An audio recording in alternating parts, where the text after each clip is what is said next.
నమస్కారం. నా పేరు వడై శ్యామరావు. మాది నాగపల్లి మండల్ కవటల డిస్టిక్ ఆసిఫాబాద్.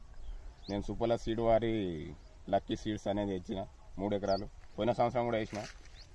దీని ఏంటంటే చెట్టు ఎక్కువ అనేది పెరగది, మస్తు కాయలు ఉంటాయి, సూపర్ సైజ్ అనేది కూడా వస్తుంది, దిగుబడి అనేది ఎక్కువ వస్తుంది. పోయిన సంవత్సరం నేను వేస్తే 40 క్వింటల్స్ వచ్చింది 3 ఎకరాలకు. నేను ఈ సంవత్సరం వేస్తే ఇట్లా కాసి ఇట్లా అంగింది. ఇది వర్షాలు లేక కూడా కానీ ఇది సూపర్ కాసింది. పత్తి సీడ్ అనేది హైలైట్ అన్నట్టు. ఇది ఇంతకుముందు నేను ఏరినైంది ఆల్మోస్ట్, ఇది ఒక రౌండ్ ఏరిన పత్తి. ఇది ఏరినా కానీ ఫస్ట్ నాకు 15 క్వింటల్ దిగుబడి వచ్చింది. ఆల్మోస్ట్ ఇంకో 20-25 అయితే ఈజీగా వస్తుంది. ఎక్సలెంట్ వస్తుంది గ్రోత్ అనేది. చెట్టు కూడా మంచిగా ఉంటుంది. దీనికి ఏం ఎక్కువ ఫంగి సైడ్ అనేది రోగాలు గీగాలు ఏం రావు. సూపర్ ఉంటుంది సీడ్, ఎక్సలెంట్. గుత్తులు కాయలు వస్తే దగ్గర సైజ్ అనేది వస్తుంది. కాయ సైజు కూడా కొంచెం పెద్దగా ఉంటుంది.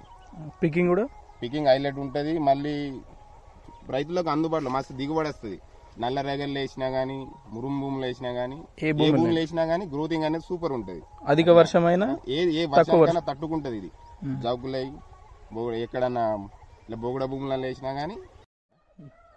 నాకు నచ్చిన విషయం ఏంటంటే దీనిలో ఏరుడు కూడా ఈజీగా అవుతుంది. కూలోళ్ళకు తీయడానికి కూడా మొత్తం దీంట్లో వెయిట్ అనేది కూడా బాగుంటుంది. గింజల సైజ్ అనేది కూడా బరువు ఉంటుంది. దీనికి ఏదంటే ఎక్కువ ఉంటాయి. మళ్ళీ 4 అనేది ఉంటుంది. 5-6 బొండలు ఎక్కువ వస్తాయి అన్నట్టు. ఇంట్లో కొన్ని దానికి 3 ఉంటాయి, 4 ఉంటాయి. దీనికి ఏంటంటే 5-6 ఉంటాయి. సీడ్ అనేది ప్రతి దానికి 6-7 ఉంటాయి. కానీ దీనికి ఏంటంటే 9 నుండి 10-11 ఇట్లా ఇత్తనాలు అనేది ఎక్కువ ఉంటాయి. దానివల్ల బరువు అనేది ఎక్కువ ఉంటుంది. పోయినసారి లక్కీ ఎన్ని ఎకరాలు వేసినావు? నేను పోయినసారి 3 ఎకరాలు వేస్తే నాకు 40 వచ్చింది. ఈసారి నేను 10 ఎకరాలు వేసిన. 10 ఎకరాలు వేస్తే ఫస్ట్ రౌండ్ ఏరిన. ఆల్మోస్ట్ ఫస్ట్ రౌండ్ ఏరితే నాకు 45 క్వింటల్ వెళ్ళింది 3 ఎకరాలకు.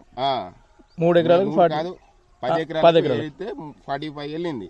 మళ్ళీ ఇప్పుడు దీనికి గ్రోతింగ్ ఇట్లా అంగినాయి. చెట్టు బాగా కాయలు బరువుతో కాసి అంగినాయి. ఎక్కువ అనేది పెరగదు. మస్తు మీడియం సైజ్ లో గుత్తులు పెరుగుతాయి. కాయ అనేది హైలైట్ ఉంటుంది. దాన్ని రోగం అనేది రాదు. మొత్తం ఎన్ని ఎకరాలు వేస్తారు మీరు? నేను 20 ఎకరాలు వేస్తా. నెక్స్ట్ ఇయర్ అయితే ఆల్మోస్ట్ నేను అన్ని సీడ్ ఇదే వాడతా. లక్కీ సీడ్, సుబ్బలవారిలో లక్కీ సీడే వేస్తా. ఎవరన్నా వేసుకోవచ్చు. మంచి దిగుబడి వస్తుంది. భూములు కానీ ఎక్కడన్నా కానీ ఏ భూములన్నా వేసుకోవచ్చు. జావుకు కానీ, బొగుడ కానీ, మురుము కానీ ఏదన్నా కానీ ఎక్కువ వస్తుంది గ్రోత్ అనేది. కాయ సైజు కూడా మంచిగా ఉంటుంది. ఎక్సలెంట్ పని చేస్తుంది. ఈ రోగాలు గీగలు అనేది కూడా దీనికి ఎక్కువ రావు. ఏది మందు కొట్టినా సెట్ అవుతుంది పత్తి ఎక్కువ.